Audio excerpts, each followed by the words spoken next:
ओम शांति। आज पवित्र प्रेम के प्रतीक रक्षाबंधन पर्व की सभी को हार्दिक शुभकामनाएं।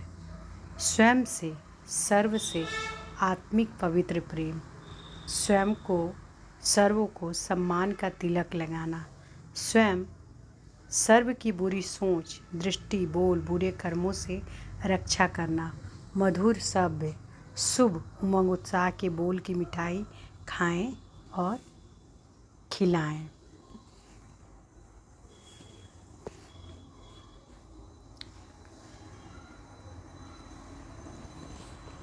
अलौकिक में ये रक्षाबंधन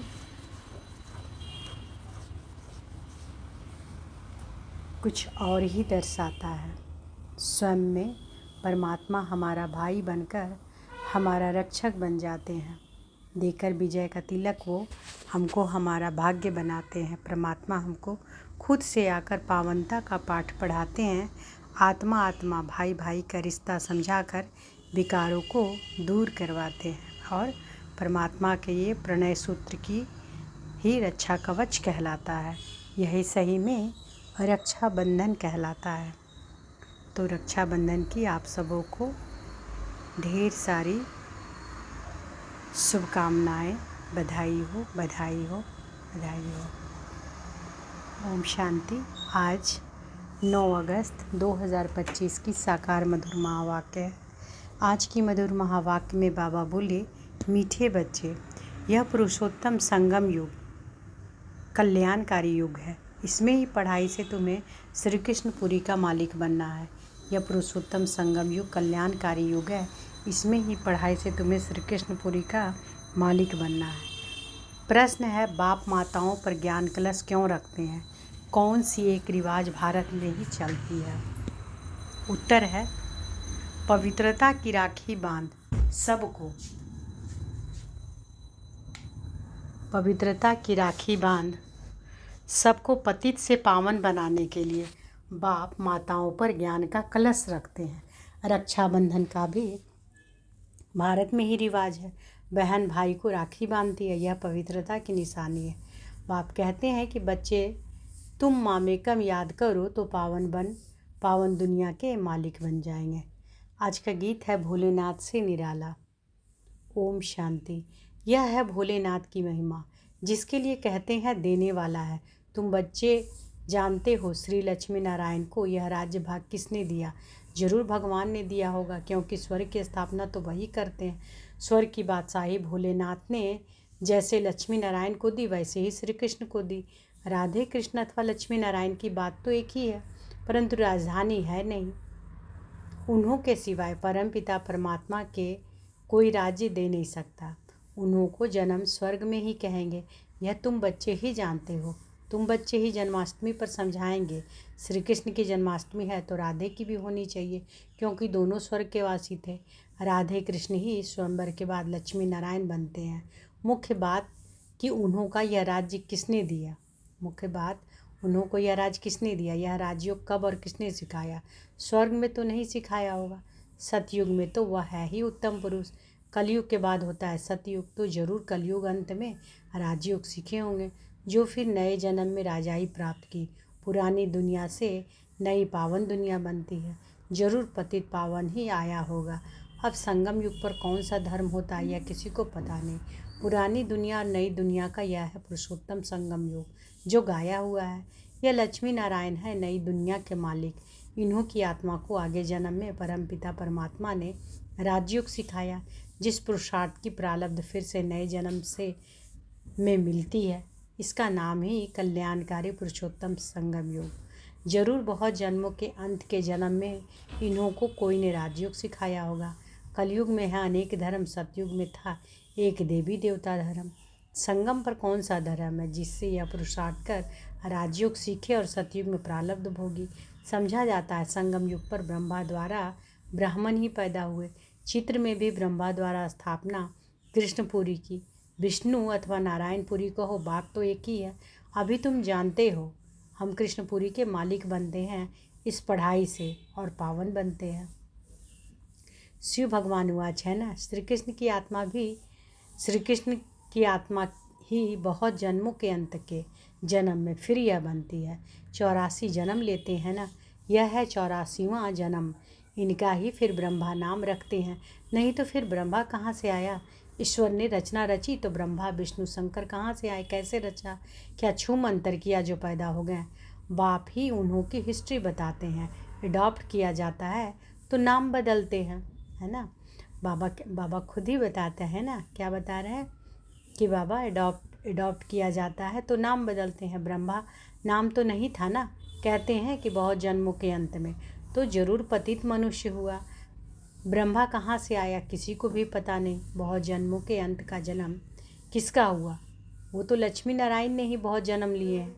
नाम रूप देश काल बदलता जाता है। श्री कृष्ण के चित्र में 84 जन्मों की कहानी क्लियर लिखी हुई है। जन्माष्टमी पर श्री कृष्ण के चित्र भी बहुत बिकते होंगे, क्योंकि श्री कृष्ण के मंदिर में तो सब जाएंगे ना, राधे कृष्ण के मंदिर में ही जाते हैं। श्री कृष्ण के साथ राधे जरूर होगी। राधे कृष्ण प्रिंस प्रिंसेस जी लक्ष्मी नारायण महाराजा महारानी बनते हैं। उन्होंने ही 84 जन्म लिए। फिर अंत के जन्म में ब्रह्मा सरस्वती बने। बहुत जन्मों के अंत में बाप ने प्रवेश किया और उनको ही कहते हैं तुम अपने जन्मों को नहीं जानते हो। तुम पहले जन्म में लक्ष्मी नारायण थे, फिर यह जन्म लिया। उन्होंने अर्जुन का नाम कह दिया, अर्जुन को राजयोग सिखाया, अर्जुन को अलग कर दिया है, परंतु उनका नाम अर्जुन है नहीं। ब्रह्मा का जीवन चरित्र चाहिए ना, परंतु ब्रह्मा और ब्राह्मणों का वर्णन कहाँ भी है नहीं। यह बातें बाप ही बैठ समझाते हैं। सब बच्चे सुनेंगे, फिर बच्चे औरों को समझाएंगे। कथा सुनकर फिर औरों को बैठ सुनाते हैं। तुम भी सुनते हो फिर सुनाते हो। यह है पुरुषोत्तम संगम युग, लीप युग, एक्स्ट्रा युग। पुरुषोत्तम मास पड़ता है तो 13 मास हो जाते हैं। इस संगम युग के त्यौहार ही हर वर्ष मनाते हैं। इस पुरुषोत्तम संगम युग का किसी को पता नहीं है। इस संगम युग पर ही बाप आकर पवित्र बनाने की प्रतिज्ञा कराते हैं। पतित दुनिया से पावन दुनिया की स्थापना कराते हैं। रक्षाबंधन का भी भारत में ही रिवाज है। बहन भाई को राखी बांधती है, परंतु वह कुमारी भी फिर अपवित्र बन जाती है। अभी बाप ने तुम माताओं पर ज्ञान का कलश रखा है। जो ब्रह्मा कुमारियाँ बैठ पवित्रता की प्रतिज्ञा कराने राखी बांधती है। बाप कहते हैं मामेकम याद करो तो तुम पावन दुनिया के मालिक बन जाएंगे। बाकी कोई राखी आदि बांधने की दरकार नहीं है। यह समझाया जाता है। जैसे साधु सन्यासी लोग दान मांगते हैं, कोई कहते हैं क्रोध का दान दो, कोई कहते हैं प्याज मत खाओ। जो खुद नहीं खाते होंगे वह दान लेते होंगे। इन सबसे भारी प्रतिज्ञा तो बेहद का बाप कराते हैं। तुम पावन बनना चाहते हो तो पतित पावन बाप को याद करो। द्वापर से लेकर तुम पतित बनते आए हो, अब सारी दुनिया पावन चाहिए, वह तो बाप ही बना सकते हैं। सर्व का गति सदगति दाता कोई मनुष्य हो नहीं सकता। बाप ही पावन बनने की प्रतिज्ञा लेते हैं। भारत पावन स्वर्ग था ना, पतित पावन व परमपिता परमात्मा ही है। श्री कृष्ण को पतित पावन नहीं कहेंगे, उनका तो जन्म होता है, उनके तो माँ बाप भी दिखाते हैं। एक शिव का ही अलौकिक जन्म है। वह खुद ही अपना परिचय देते हैं कि मैं साधारण तन में प्रवेश करता हूँ, शरीर का आधार जरूर लेना पड़े। मैं ज्ञान का सागर पतित पावन राजयोग सिखलाने वाला हूँ। बाप ही स्वर्ग का रचयिता है और नर्क का विनाश कराते हैं। जब स्वर्ग है तो नर्क नहीं, अभी पूरा रौरव नर्क है। जब बिल्कुल तमो प्रधान नर्क बनता है तभी बाप आकर सत्तो प्रधान स्वर्ग बनाते हैं। 100% पतित से 100% पावन बनाते हैं। पहला जन्म जरूर सत्तो प्रधान ही मिलेगा। बच्चों को विचार सागर मंथन कर भाषण करना है, समझाना, फिर हर एक बात का अलग अलग होगा। बाप भी आज एक बात कल फिर दूसरी बात समझाएंगे। एक जैसी समझानी तो हो ना सके। समझो टेप से कोई एक्यूरेट सुने भी, परंतु फिर एक्यूरेट सुना नहीं सकेंगे। फ़र्क जरूर पड़ता है। बाप जो सुनाते हैं तुम जानते हो, ड्रामा में सारी नोंद है। अक्षर बाई अक्षर जो कल पहले सुनाया था वह फिर आज सुनाते हैं। यह रिकॉर्ड भरा हुआ है। भगवान खुद कहते हैं कि मैंने जो 5000 वर्ष पहले हूबहू अक्षर बाई अक्षर सुनाया वही सुनाता हूँ। यह शूट किया हुआ ड्रामा है, इसमें ज़रा फर्क भी नहीं पड़ सकता है। इतनी छोटी आत्मा में रिकॉर्ड भरा हुआ है। अब श्री कृष्ण जन्माष्टमी कब हुई थी यह भी बच्चे समझते हैं। आज से 5000 वर्ष से कुछ दिन कम कहेंगे, क्योंकि अभी पढ़ रहे हैं। नई दुनिया की स्थापना हो रही है। बच्चों के दिल में कितनी खुशी है। तुम जानते हो श्री कृष्ण की आत्मा ने 84 का चक्र लगाया है। अब फिर श्री कृष्ण के नाम रूप में आ रही है। चित्र में दिखाया है, पुरानी दुनिया को लात मार रहे हैं, नई दुनिया हाथ में है। अभी पढ़ रहे हैं, इसलिए कहा जाता है श्री कृष्ण आ रहे हैं। जरूर बाप बहुत जन्मों के अंत में ही पढ़ाएंगे। यह पढ़ाई पूरी होगी तो श्री कृष्ण जन्म लेंगे। बाकी थोड़ा टाइम है पढ़ाई का। जरूर अनेक धर्मों का विनाश बाद श्री कृष्ण का जन्म हुआ होगा। सो भी एक श्री कृष्ण तो नहीं, सारी श्री कृष्ण पूरी होगी। यह ब्राह्मण ही है जो फिर यह राजयोगिक देवता पद पाएंगे। देवताएं बनते ही हैं नॉलेज से। बाप आकर मनुष्य देवता बनाते हैं पढ़ाई से। यह पाठशाला है, इसमें सबसे जास्ती टाइम लगता है। पढ़ाई तो सहज है, बाकी योग में है मेहनत।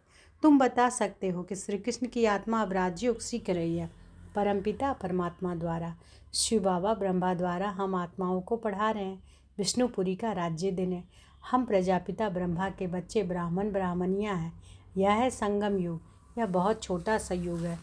चोटी सबसे छोटी होती है ना, फिर उनमें बड़ा मुख, उनसे बड़ी बाहें, उनसे बड़ा पेट, उनसे बड़ी टांगे विराट रूप दिखाते हैं, परंतु उसकी समझाने कोई नहीं देते। तुम बच्चों को यह 84 जन्मों के चक्र का राज समझाना है। शिव जयंती के बाद है श्री कृष्ण जयंती। तुम बच्चों के लिए यह है संगम युग, तुम्हारे लिए कलयुग पूरा हो गया। बाप कहते हैं मीठे बच्चों, अब मैं आया हूँ तुमको सुखधाम शांति धाम ले जाने लिए। तुम सुखधाम के रहवासी थे, फिर दुखधाम में आए। पुकारते हो बाबा आओ इस पुरानी दुनिया में। तुम्हारी दुनिया तो नहीं है। अभी तुम क्या कर रहे हो? योग बल से अपनी दुनिया स्थापन कर रहे हो। कहा भी जाता है अहिंसा परमो देवी देवता धर्म। तुमको अहिंसक बनना है, ना काम कटारी चलानी है, ना लड़ना झगड़ना है। बाप कहते हैं कि मैं हर 5000 वर्ष बाद आता हूँ, लाखों वर्ष की बात ही नहीं। बाप कहते हैं यज्ञ तप दान पुण्य आदि करते तुम नीचे गिरते आए हो। ज्ञान से ही सदगति होती है। मनुष्य तो कुंभकर्ण की नींद में सोए हैं, जो जागते ही नहीं। इसलिए बाप कहते हैं मैं कल्प कल्प आता हूँ। मेरा भी ड्रामा में पार्ट है। पार्ट बिगर मैं कुछ नहीं कर सकता। मैं ही ड्रामा के बंधन में हूँ। पूरे टाइम पर आता हूँ। ड्रामा के प्लान अनुसार मैं तुम बच्चों को वापस ले जाता हूँ। अब कहता हूँ मन मना भाव, परंतु इसका भी अर्थ कोई नहीं जानते। बाप कहते हैं मैं देह के सर्व संबंध छोड़ो, मामेकम याद करो तो तुम पावन बन जाएंगे। बच्चे मेहनत करते रहते हैं बाप को याद करने की। यह है ईश्वरीय विश्वविद्यालय। सारे विश्व को सदगति देने वाला दूसरा कोई ईश्वरीय विश्वविद्यालय हो न सके। ईश्वर बाप खुद आकर सारे विश्व को चेंज कर देते हैं। हेल से हेवन बनाते हैं, यानी नरक से स्वर्ग बनाते हैं, जिस पर फिर तुम राज्य करते हो। शिव को बबुलनाथ भी कहते हैं, क्योंकि वह आकर तुमको काम कटारी से छुड़ाए पावन बनाते हैं। भक्ति मार्ग में तो बहुत शो है, यहाँ तो शांत में याद करना है। वह अनेक प्रकार के हठ योग आदि करते हैं, उनका तो निवृत्ति मार्ग ही अलग है। वह ब्रह्म को मानते हैं। ब्रह्म योगी तत्व योगी हैं। वह तो हो गया आत्माओं के रहने का स्थान, जिसको ब्रह्मांड कहा जाता है। वह फिर ब्रह्म को भगवान समझ लेते हैं, उसमें लीन हो जाएंगे। गोया आत्मा को मार्टल बना देते हैं। बाप कहते हैं मैं ही आकर सर्व की सदगति करता हूँ।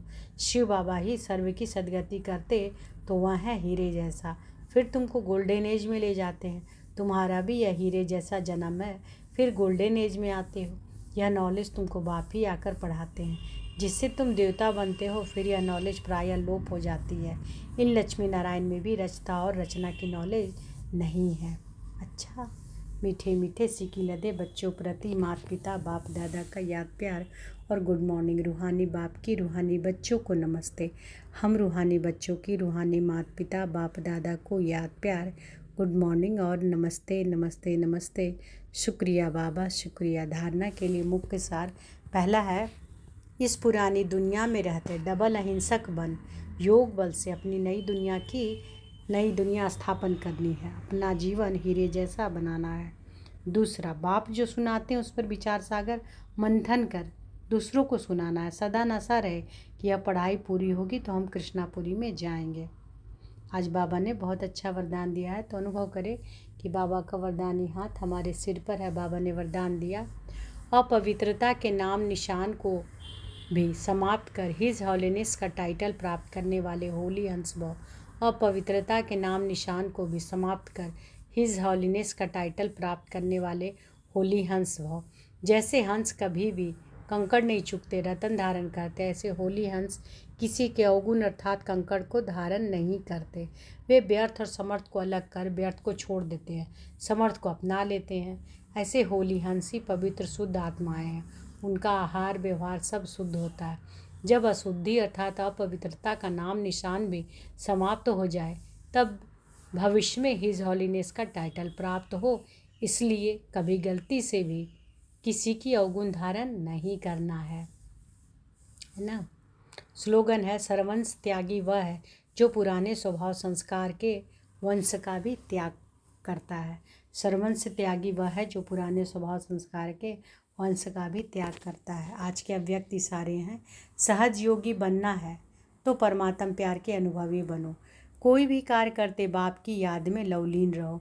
किसी भी बात के विस्तार में ना जाकर विस्तार को बिंदी लगाए बिंदी में समा दो। बिंदी बन जाओ, बिंदी लगा दो तो सारा विस्तार सारी जाल सेकंड में समा जाएगी और समय बच जाएगा, मेहनत से छूट जाएंगे, बिंदी बन बिंदी में लवलीन हो जाएंगे, है ना। तो बाबा क्या कहते, कोई भी कार्य करते बाप की याद में लवलीन रहो। किसी भी बात के विस्तार में ना जाकर विस्तार को बिंदी लगाए बिंदी में समा दो। बिंदी बन जाओ, बिंदी लगा दो तो सारा विस्तार सारी जाल सेकंड में समा जाएगी और समय बच जाएगा, मेहनत से छूट जाएंगे, बिंदी बन बिंदी में लवलीन हो जाएंगे। तो आज की मधुर महावाक्य में क्या बोले बाबा कि यह पुरुषोत्तम संगम युग कल्याणकारी युग है। इसमें ही पढ़ाई से तुम्हें श्री कृष्णपुरी का मालिक बनना है और पवित्रता की राखी बांध सबको पतित से पावन बनाने के लिए बाप माताओं पर ज्ञान का कलश रखते हैं ना। तो रक्षाबंधन का भी भारत में ही रिवाज है, बहन भाई को राखी बांधते, यह पवित्रता की निशानी है। बाप कहते हैं बच्चे तुम मामी कम याद करो तो पावन दुनिया के मालिक बन जाएंगे। अच्छा, शुक्रिया बाबा, शुक्रिया। ओम शांति।